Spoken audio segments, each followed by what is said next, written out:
नमस्कार दोस्तों, मैं हूं विवेक प्रजापति और आप सभी को अपने इस यूट्यूब चैनल पर स्वागत करता हूं। दोस्तों, आज हम बात करने वाले हैं एक बहुत ही इम्पोर्टेंट और कंफ्यूजन टॉपिक पर, trading versus investing in crypto market. बहुत से लोग पूछते हैं कि क्रिप्टो ट्रेडिंग और क्रिप्टो इन्वेस्टिंग में क्या फ़र्क होता है, कौन सा बेहतर है, कहाँ ज़्यादा प्रॉफिट मिलता है और कहाँ ज़्यादा रिस्क होता है। तो आज के इस वीडियो में हम बहुत ही आसान भाषा में समझने वाले हैं। तो चैनल पर रहे हैं तो अभी सब्सक्राइब करें, शेयर कर दें इस वीडियो को अपने सारे दोस्तों के साथ जो क्रिप्टो मार्केट को सीखना चाहते हैं। मैं बता दूं कि क्लास नंबर हमारा 25 है और अब तक आपने हमारी पिछली क्लासेस को नहीं देखे हैं तो आप हमारे चैनल पर जाइए, जहां आपको क्रिप्टो मार्केट की प्लेलिस्ट बनी हुई मिलेगी। आप वहां से 1 क्लास से लेकर इस क्लास तक की वीडियो को बहुत ही आसान तरीके से देख सकते हैं, सीख सकते हैं।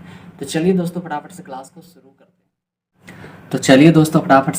शुरू करते हैं। और आज का टॉपिक बहुत ही इम्पोर्टेंट होने वाला है। तो इस वीडियो को अपने सारे दोस्तों के साथ शेयर कीजिए जो क्रिप्टो मार्केट सीखना चाहते हैं। आज का टॉपिक है trading versus investing in crypto market. ठीक है, तो सबसे पहले हम जानेंगे क्रिप्टो ट्रेडिंग क्या होती है। तो सबसे पहले समझते हैं कि ट्रेडिंग क्या होती है। क्रिप्टो ट्रेडिंग का मतलब होता है कि कम समय में क्रिप्टो कॉइन्स को खरीदना और बेचना प्रॉफिट कमाने के लिए। जैसे शेयर मार्केट में लोग स्टॉक्स खरीदते और बेचते थे, ठीक उसी प्रकार से इसमें भी होता है।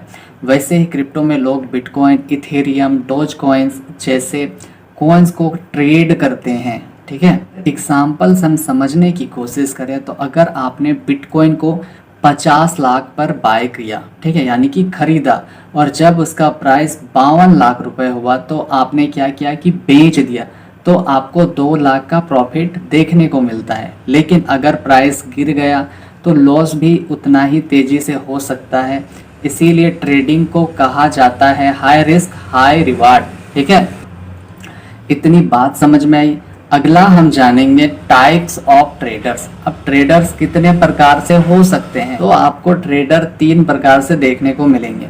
तो स्कैल्पर का क्या काम होता है कि कुछ सेकेंड के भीतर या कुछ मिनट के भीतर ट्रेड लेता है। ठीक है, और दूसरा क्या होता है डे ट्रेडर्स। अब इसको हम दूसरा नाम किससे जानते हैं, इंट्राडे ट्रेडर्स।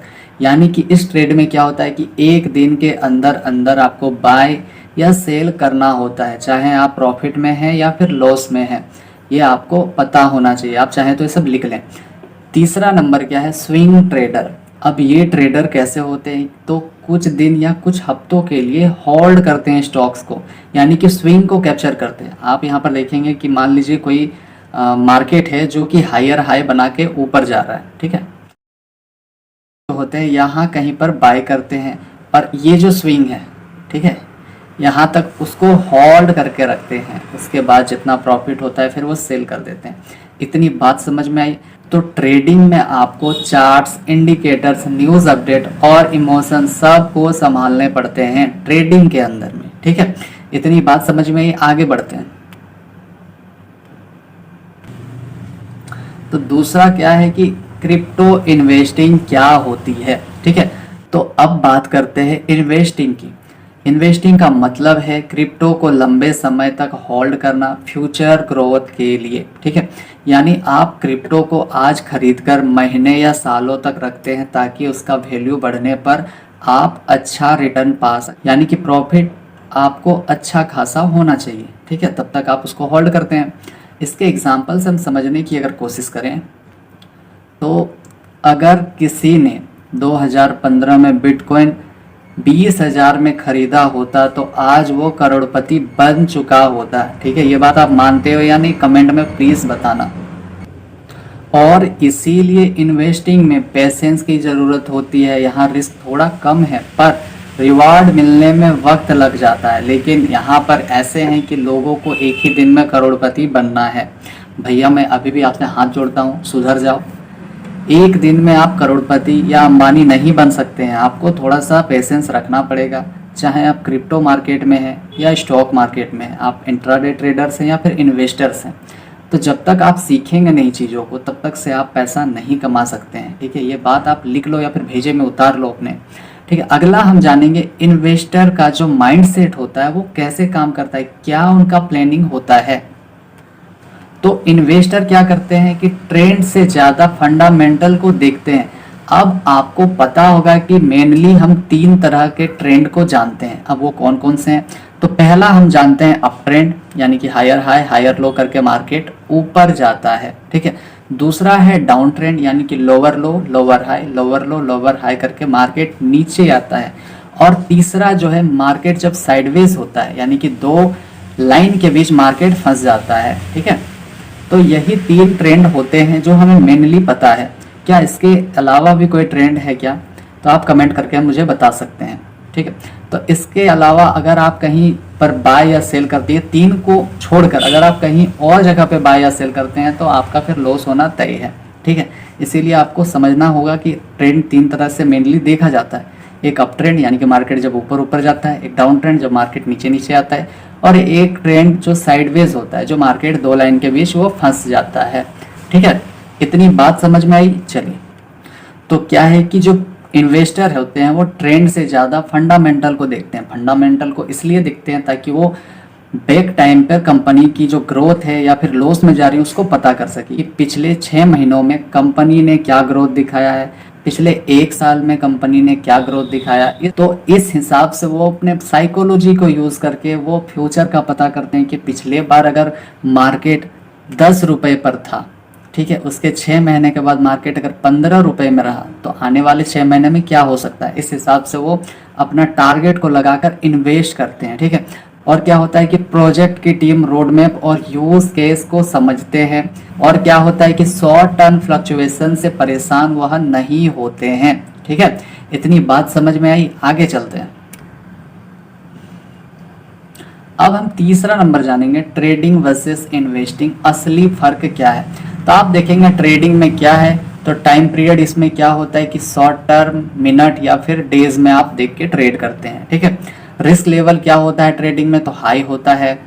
प्रॉफिट स्पीड क्या होती है, तो फास्ट होता है इसमें, और जितनी जल्दी आप इसमें अमीर भी बनते हैं उतनी जल्दी आप लॉस भी कर सकते हैं। इसलिए थोड़ा सा अलर्ट होकर ट्रेडिंग कीजिए।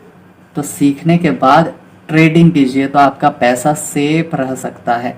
तो और क्या होता है इसमें, नॉलेज नीडेड, यानी कि टेक्निकल एनालिसिस, यानी कि चार्ट पैटर्न्स को देख के ट्रेड करते हैं कि मार्केट अप ट्रेंड में है तो इसके बाद कहाँ जा सकता है, मार्केट अगर डाउन ट्रेंड में है तो क्या हो सकता है, मार्केट अगर साइडवेज में है तो क्या हो सकता है, ठीक है। इसको हम कहते हैं टेक्निकल एनालिसिस, यानी कि तो जो ट्रेडर होते हैं वो टेक्निकल एनालिसिस को देखकर ट्रेड करते हैं, ठीक है। इमोशनल कंट्रोल अब क्या है, तो बहुत ज़रूरी होता है इसमें, क्योंकि कई बार मार्केट आपके फेवर में नहीं जाएगा तो बहुत डर लगेगा, बहुत पछतावा हो गया। तो वही सब आपको इमोशन को कंट्रोल में रखना होता है। कई बार ऐसा होगा कि मार्केट आपके फेवर में जा रहा है और आपको अच्छा खासा प्रॉफिट देखने को मिलेगा, तब भी आपको खुशी हो, तो तब भी आपको अपने इमोशन पर कंट्रोल करना चाहिए, ठीक है। कहीं लालच में आकर वो पैसा भी ना गवा दो, इसलिए भी बहुत ज़रूरी होता है इमोशन कंट्रोल, ठीक है। गोल की बात करें तो इसमें क्विक प्रॉफिट देखने को मिलता है। वहीं अगर इन्वेस्टिंग की हम बात करें तो लॉन्ग टर्म, यानी कि मंथ या फिर साल तक रुकना पड़ता है। रिस्क लेवल क्या है, तो मीडियम है इसमें। तो प्रॉफिट स्पीड की अगर बात करें तो स्लो बट स्टेडी, ठीक है। नॉलेज नीडेड की अगर बात करें तो इसमें क्या करते हैं, तो यह फंडामेंटल एनालिसिस को देखते हुए इन्वेस्ट करते हैं, ठीक है, जो भी आपको मैंने समझाया। इमोशन कंट्रोल की अगर बात करें तो थोड़ा सा आसान होता है, और गोल्स की बात करें तो फ्यूचर ग्रोथ देखने को मिलता है इसमें, ठीक है। इतनी बात क्लियर है। जिन भाई बहन को समझ में नहीं आ रहा है तो प्लीज़ आप वीडियो को 1 से 2 बार पीछे करके देखिए, बिल्कुल समझ में आएगा। उसके बाद भी अगर समझ में नहीं आता है तो आप हमें कमेंट करके पूछ सकते हैं। तो अगर आसान शब्दों में मैं अगर आपको समझाने की कोशिश करूं तो एक ट्रेडर सोचता है कि आज प्रॉफिट बनाना है, लेकिन एक इन्वेस्टर सोचता है कि भविष्य में उसको वेल्थ बनानी है, ठीक है। इतनी बात क्लियर है। चलिए आगे देखते हैं। अगला यानी कि चौथा नंबर हम जानेंगे कौन सा बेहतर है आपके लिए, ठीक है। ये 4 नंबर। तो अगर आपके पास समय कम है, मार्केट नॉलेज ज़्यादा है और रिस्क लेने की हिम्मत है तो ट्रेडिंग आपके लिए सही हो सकती है। लेकिन अगर आप सेफ खेलना चाहते हैं, लंबे समय तक पैसा ग्रो करना चाहते हैं तो इन्वेस्टिंग आपके लिए परफेक्ट है। कई लोग दोनों करते हैं, थोड़ा हिस्सा ट्रेडिंग में और थोड़ा इन्वेस्टिंग में रखते हैं ताकि बैलेंस उनका बना रहे, ठीक है। यहीं पर हम 5वां नंबर, बिगिनर्स के लिए टिप्स क्या क्या हो सकते हैं। तो हमेशा आपको स्मॉल अमाउंट से शुरू करना चाहिए। मार्केट न्यूज़ और एनालिसिस सीखना चाहिए। कभी भी इमोशन में आकर बाय या सेल नहीं करना चाहिए। अब कई भाई बहन ऐसे भी हैं जो हॉप ट्रेडिंग करते हैं, और हॉप ट्रेडिंग क्या होता है कि उनको लगता है कि मार्केट ऊपर जाएगा, उनको लगता है कि मार्केट नीचे आएगा। तो भैया आपके कहने से मार्केट ऊपर या नीचे नहीं जाता है, आपको इस चीज़ को सीखना पड़ेगा, अपने दिमाग को क्लियर करना पड़ेगा। तो इसीलिए मैं कहता हूँ कि पहले सीखना बहुत ज़रूरी है, ठीक है। और क्या हो सकता है, तो स्टॉप लॉस हमेशा लगाकर ट्रेड करना चाहिए, ठीक है। लॉन्ग टर्म इन्वेस्टिंग के लिए स्ट्रॉन्ग प्रोजेक्ट को चुनना चाहिए, ठीक है। इतनी बात क्लियर है। आप चाहें तो पीछे करके वीडियो को सारा पॉइंट्स लिख सकते हैं। अगला हम जानेंगे निष्कर्ष।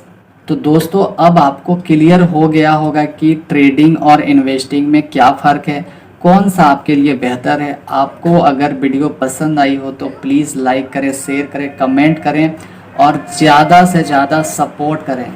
तो चलिए दोस्तों आज के लिए इतना ही, हम मिलते हैं आप सभी से अगली क्लास में। तब तक के लिए आप सभी का बहुत बहुत धन्यवाद। और प्लीज़ जितना मैं पढ़ा रहा हूँ सब कुछ लिखते जाओ, नोट्स बनाते जाओ, रिवीजन करते जाओ और चार्ट एनालिसिस करते रहें।